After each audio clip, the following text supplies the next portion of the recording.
Nous avons tout de suite été d'accord sur le fait que l'écologie est évidemment un enjeu majeur pour les prochaines années.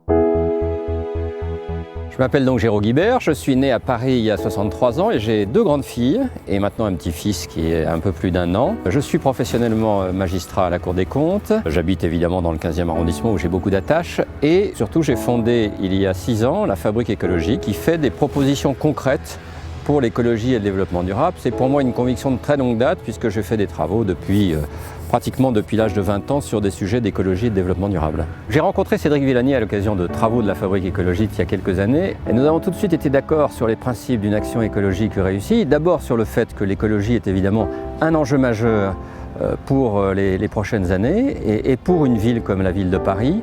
Dans notre arrondissement, et c'est ressenti par beaucoup de gens, on y vit bien.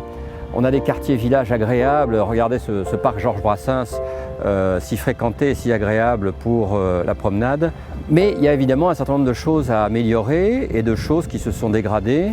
Ma première priorité, ce sera d'abord la propreté et la saleté. Je suis personnellement pour un zéro saleté, zéro déchet.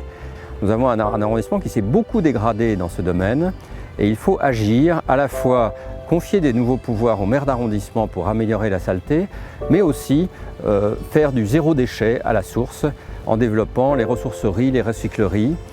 La deuxième priorité, ce sera de développer une rue apaisée. On constate qu'aujourd'hui, le partage de la rue est l'occasion de multiples difficultés, de multiples conflits, et qu'il y a besoin de mieux respecter les règles du jeu, de mieux former d'ailleurs, par exemple nos jeunes au vélo, et aussi de développer les équipements pour permettre à chacun de se déplacer en toute sécurité.